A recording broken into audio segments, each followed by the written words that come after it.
Thank you. Thank you, organizers. Thank you for coming and, well, showing the interest. We are seeing already that we have lots of work to do. Well, at the time of dealing with the subject that now brings us to this conference, Lawyers in Conflict, especially the European perspective of it, we are facing several dilemmas. The first one, how is it possible for lawyers to be prosecuted for doing the work? How is it possible to attack them for performing their profession in the 21st century of Europe, bearing in mind that the existing number of treaties and agreements to safeguard the human rights signed and ratified by our states? But also we must face the excuse of these attacks not only as a single attack, but also as an attack by which all the citizens are affected, as it involves the rights to defense. That means we are not here only to talk about the personal perspective of the prosecution of the person, but also about what it means when the profession of the prosecuted and criminalized is the protection and defense of the right of others.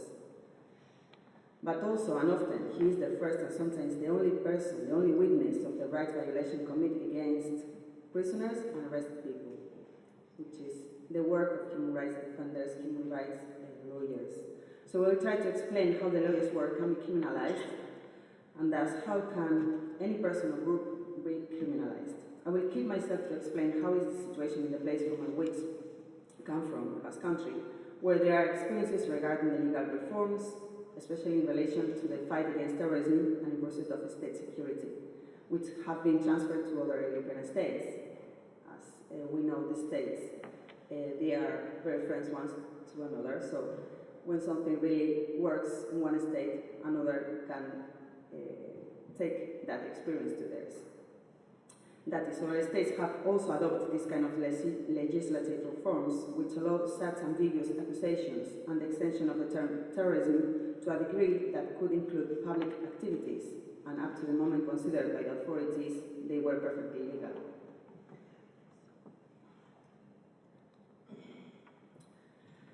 The first element we face is the ambiguity and vagueness of offences that can be considered terrorism.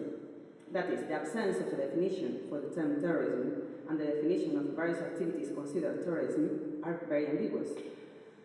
So if the activity is not defined, but it is a terrorist activity, we find that it will depend on who performs the action to be considered as a terrorist activity or not, being the term terrorist a tailored suit for specific areas or groups, irrespective of the activity carried out. It will be more valuable for who performs these activities rather than the activity itself. That is what is called the criminal law of the enemy. Here I like to point attention into different things. One is the lack of definition of terrorism, and the other one is the report of the Special Rapporteur on the United Nations for the protection and promotion of human rights in the war against terrorism. Richard have explained very well just before different human rights defense mechanisms we can go to. One of them are the special rapporteurs of the United Nations. One of those rapporteurs is the rapporteur on human rights protection and promotion in the war against terrorism.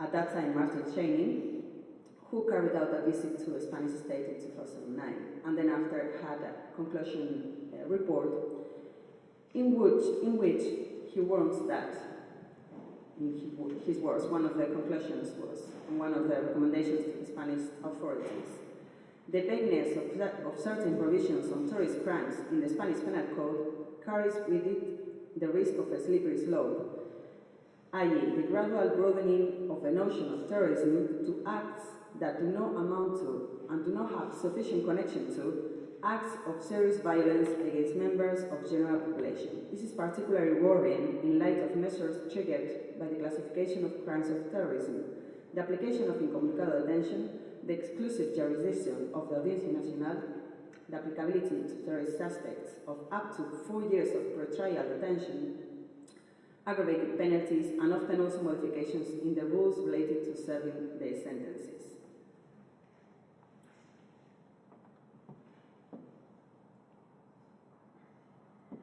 But also, and now keeping the attention in particular attack of the lawyers, here I like to bring the attention to a specific article. This article 527 is the article who rules in the Spanish criminal procedural code the incomunicado detention. Incomunicado detention is a special way of arresting people related with terrorist crimes, which leaves suspended most of the rights a detained person has. This article regulates the incommunicado detention of those arrests for terrorist offences.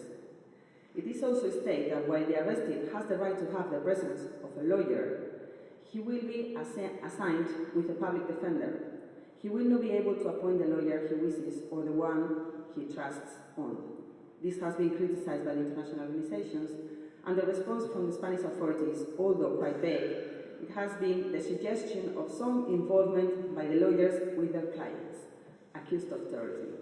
It should be noted that while this fact has also been criticized by the Basque Lawyers, the arrested under the incommunicado detention is not allowed to have a private interview with his lawyer, even if this was a public assigned lawyer. I mean, the incommunicado detention doesn't allow the detainee person to choose a lawyer of his or her choice. Has to be assigned by a public server, but also is not allowed to speak privately with the lawyer, to have a private interview. So the lawyer is just there as a witness of how the detained person signs or signs not the police statement. So giving a kind of a presumption of guiltiness of the lawyer, saying, well, you cannot choose a lawyer of your confidence because maybe he or she has something to do with your activities.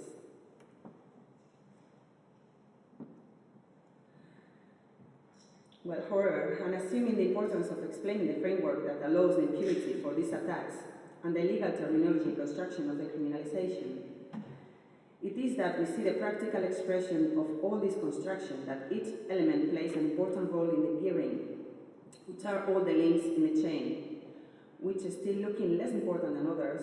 All of them are necessary for the final construction. Therefore, on analyzing these specific examples of attacks, we will understand all these apparatus for the exceptional measures. Several examples of how to build an accusation and a procedure. In these cases, together with various attacks suffered by Basque lawyers in the exercise of their profession, were reported in the last International Day of Endangered Lawyers. As Richard has said before, I have explained, in the 24th of January every year now is organizing the International Day of Endangered Lawyers. This 2013 International Day is being used to denounce the situation of Basque lawyers, and the cases now I'm going to explain to give more of a practical example of how to build a criminalization were all taken in the report of these international organizations. It was chosen the 24th of January because in 1977, 24th January 1977, it was an attack against Labor lawyers' office in Madrid, where 4 lawyers were killed in a trade unionism, which is, if it's not the most, one of the gravest cases of attacks on lawyers, and is why the ADH and EBL, both European international organizations of democratic lawyers, choose that date as International Day for Endangered Lawyers. So here I'm gonna explain, after roughly and quickly explain about the proceeding criminal code article and the problem that caused the lack of a terrorist term definition. I'm going to go now into the importance of the role of the media. Well, the images of the PowerPoint, they show the premises of Josep Agudo. Josep Agudo is a practicing lawyer, and while having breakfast at home, he saw on the news that he was being arrested and a big amount of police officers of Guardia Civil, which is a police army, it's a mixture of army and police, Spanish police, were bringing him to his premises to search the premises. You can see that are full guns, big cars, and it was in all the state, the Spanish state, it was shown how Joseba Agudo was arrested, and he was seeing this while having breakfast and getting ready to go to the office.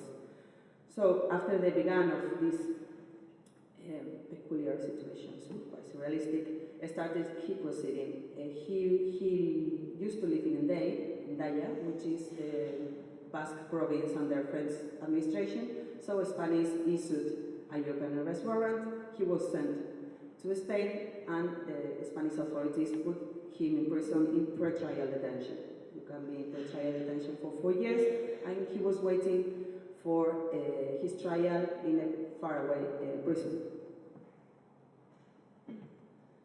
And during all this time, in the Spanish media, they show every kind of detail of his personal life, but also these kind of headlines like he's the consul of the Basque Liberation Movement, he's the consul of ETA, etc. The prosecution asked for 9 years imprisonment for membership of a terrorist organization, and after 2 years and a half since he was arrested, the trial happened in Audiencia Nacional, and he was acquitted.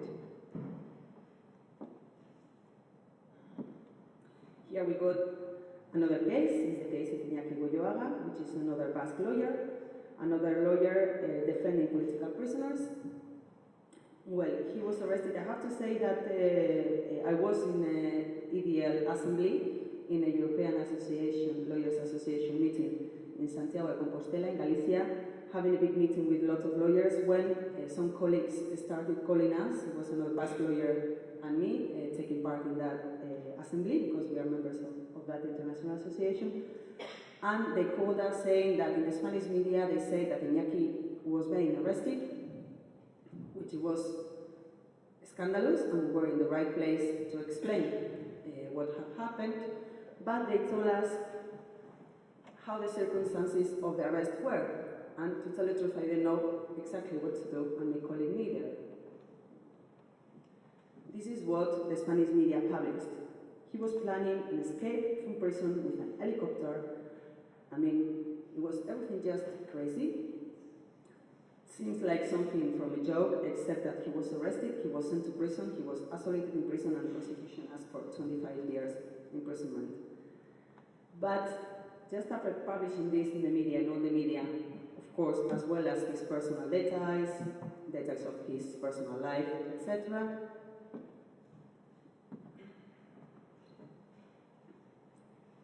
the lawyer in charge for his case, in the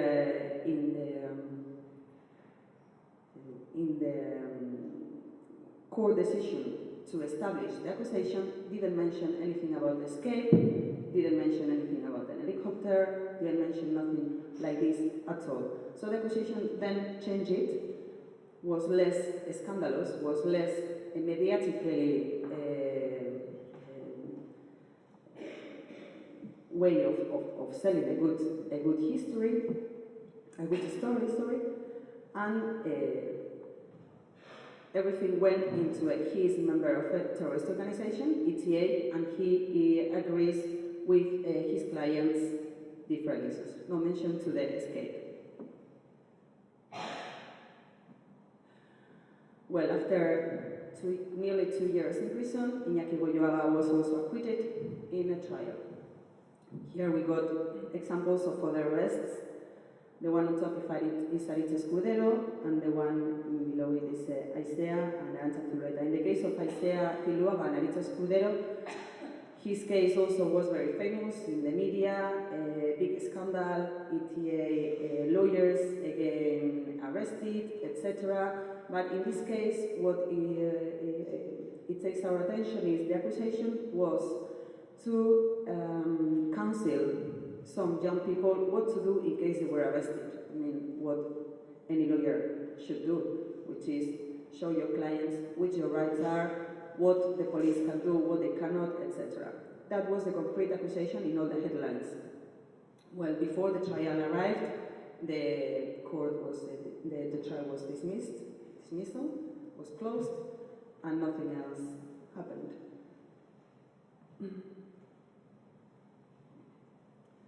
Well, there are certain elements that they have to be taken in consideration in the case of lawyers arrested, and in the case of other Basques arrested and sent to prison, which is one of them is the dispersal policy. I told you already how Iñaki Goyoaga and Joseba Agudo, the time they spent in prison, they were in very, very far away prisons. The average distance is 700 kilometers from Basque Country.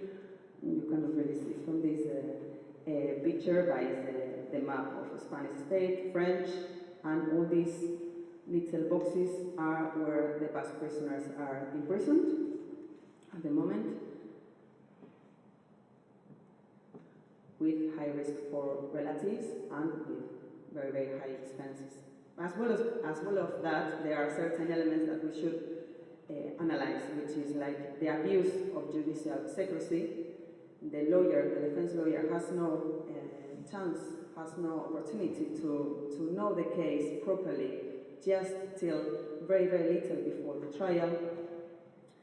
The communication among a client and lawyer is sometimes violated, and also the dispersal policy can be a really big problem to prepare a case. Imagine if you have a case in which you have 10 co-defendants and each of them separate from each other for 1,000 kilometers. The difficulty to prepare that case.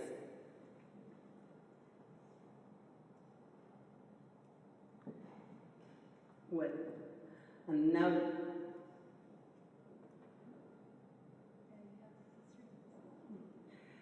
to finish, and because it's quite close in time, the proximity of the time, and in person, I'd like to explain you quickly this case, which is, these images are the searching of premises of a RIRA movement, which is a movement in favor of political prisoners' rights. Looks like they were taking arms or guns or something. That premise was empty, and actually in that place is where our professional office is based. So the police went in there, and a lawyer could be as a witness in the searching and say, well, this is a professional office, it's not the object of this operation, so you cannot come in it and search the files, etc. But they did take the server with a copy of all our files. So we have put all the complaints. When I say we, I'm talking about an office in which we work for lawyers. Apart from RIRA premises, although in the same place, but with the door and the name in it, meaning clearly a different thing.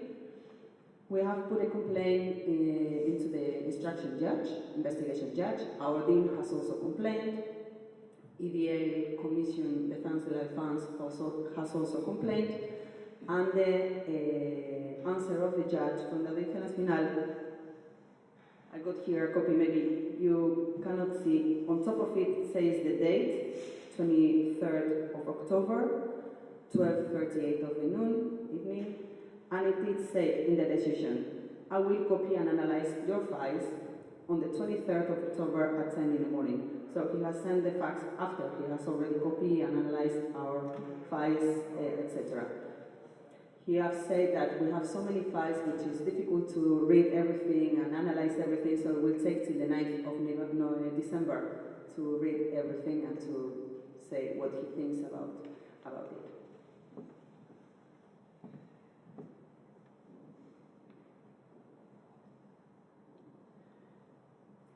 Here I do a little summary of why this criminalization, why the criminalization of the lawyers. Well, one is to send a message to the prisoners. You're not going to be able to have a good defense lawyer. You're not going to be able to have a proper right of defense guaranteed. You're not going to have the right to have a defense without being questioned by other ideological elements. The other one is we are witnesses of violations, first-hand witnesses of the attacks these prisoners or detained people suffer. We do the denounce of the torture in case or when it happens, and different violations that can happen in prison, especially in those prisoners that are far away from their houses and where the violations could happen more easily. We have to take into account that sometimes we are the first witnesses and sometimes the only witnesses of it, which I think is one of the matters of this criminalization and why it is so important to keep working in this sense, to keep working in human rights violations denounced. And as a quick conclusion, first of all, and as I said in the page before, it is very important to keep working, and it is very, very important to do right, objective reports, to have this documentation of all the violations, to have this documentation to share with other organizations, as well to be organized among different associations in your country, but as well internationally with other organizations, to share experiences, to see which kind of steps were actually working in other experiences in other countries, maybe to take and share those experiences, or to show as well your way of doing things that maybe they're useful for other associations. And well, this is what I wanted to explain, and then after I will be happy to answer any question, and thank you very much.